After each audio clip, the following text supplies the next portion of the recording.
Assalamualaikum warahmatullahi wabarakatuh. Perkenalkan, nama saya Dewi Utari dari kelas 101 dari kelompok 6. Di sini saya akan menceritakan kisah hikayat Hang Tuah. Pada suatu ketika, ada seorang pemuda yang bernama Hang Tuah, anak Hang Mahmud. Mereka bertempat tinggal di Sungai Duyung. Pada saat itu, semua orang di Sungai Duyung mendengar kabar tentang Raja Bintan yang baik dan sopan kepada semua rakyatnya. Ketika Hang Mahmud mendengar kabar itu, Hang Mahmud berkata kepada istrinya yang bernama Dang Merdu. Hang Mahmud berkata kepada istrinya, "Ayo kita pergi ke Bintan, negeri yang besar itu, apalagi kita ini orang yang miskin. Lebih baik kita pergi ke Bintan agar lebih mudah mencari pekerjaan." Lalu pada malam harinya, Hang Mahmud bermimpi bulan turun dari langit. Cahayanya penuh di atas kepala Hang Tuah. Hang Mahmud pun terbangun dan mengangkat anaknya serta menciumnya. Seluruh tubuh Hang Tuah berbau seperti wangi-wangian. Siang harinya, Hang Mahmud pun menceritakan mimpinya kepada istri dan anaknya. Setelah mendengar kata suaminya, Dang Merdu pun langsung memandikan dan melulurkan anaknya. Setelah itu, ia memberikan anaknya itu kain, baju, dan ikat kepala serba putih. Lalu Dang Merdu memberi makan Hang Tuah, nasi kunyit, dan telur ayam. Ibunya juga memanggil para pemuka agama untuk mendoakan keselamatan Hang Tuah. Setelah selesai dipeluk nyalah anaknya itu, lalu kata Hang Mahmud kepada istrinya, "Adapun anak kita ini kita jaga baik-baik, jangan diberi main jauh-jauh." Keesokan harinya, seperti biasa Hang Tuah membelah kayu untuk persediaan. Lalu ada pemberontak yang datang ke tengah pasar. Banyak orang yang mati dan luka-luka. Orang-orang pemilik toko meninggalkan tokonya dan melarikan diri ke kampung. Gemparlah negeri Bintan itu dan terjadi kekacauan di mana-mana. Ada seorang yang sedang melarikan diri berkata kepada Hang Tuah, "Hai Hang Tuah, hendak matilah kau tidak mau masuk ke kampung." Maka kata Hang Tuah sambil membelah kayu, "Negeri ini memiliki prajurit dan pegawai yang akan pembunuh. Ia pun akan mati olehnya."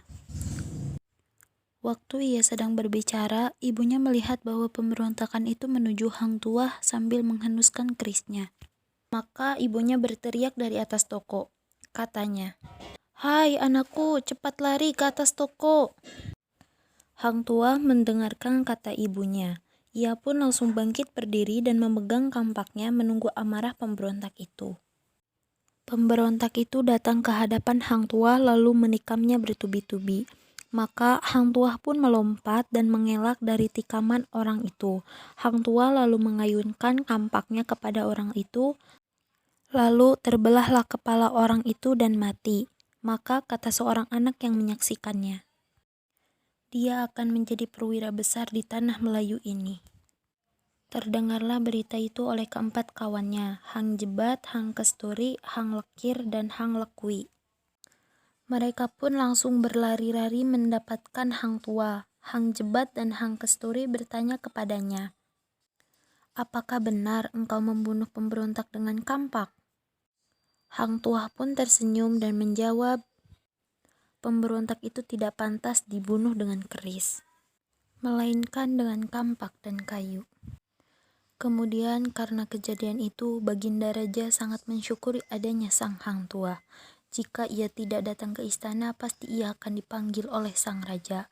Maka Tumenggung pun berdiskusi dengan pegawai-pegawai lain yang juga iri hati kepada Hang Tuah. Setelah diskusi itu, datanglah mereka ke hadapan sang raja. Maka saat sang Baginda sedang duduk di tahtanya bersama para bawahannya, Tumenggung dan segala pegawai-pegawainya datang berlutut lalu menyembah sang raja. Mereka berkata, "Hormat tuanku, saya mohon ampun dan berkat. Ada banyak berita tentang pengkhianatan yang sampai kepada saya. Berita-berita itu sudah lama saya dengar dari para pegawai-pegawai saya." Setelah Baginda mendengar hal itu, maka raja pun terkejut lalu bertanya, "Hai kalian semua, apa saja yang telah kalian ketahui?" Maka seluruh menteri-menteri itu menjawab, Hormat tuanku, pegawai saya yang hina tidak berani datang, tetapi dia yang berkuasa itulah yang melakukan hal ini. Maka Baginda bertitah, "Hai Tumenggung, katakan saja, kita akan membalasnya."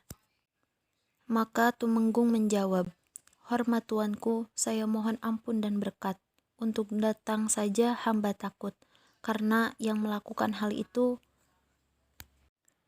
Raja setelah mendengar kata-kata Tumenggung yang demikian itu, maka Baginda bertitah, "Siapakah orang itu? Sang Hang Tuahkah?" Maka Tumenggung menjawab, "Siapa lagi yang berani melakukannya selain Hang Tuah itu?" Saat pegawai-pegawai hamba memberitahukan hal ini pada hamba, hamba sendiri juga tidak percaya. Lalu hamba melihat sang tua sedang berbicara dengan seorang perempuan di istana tuan ini.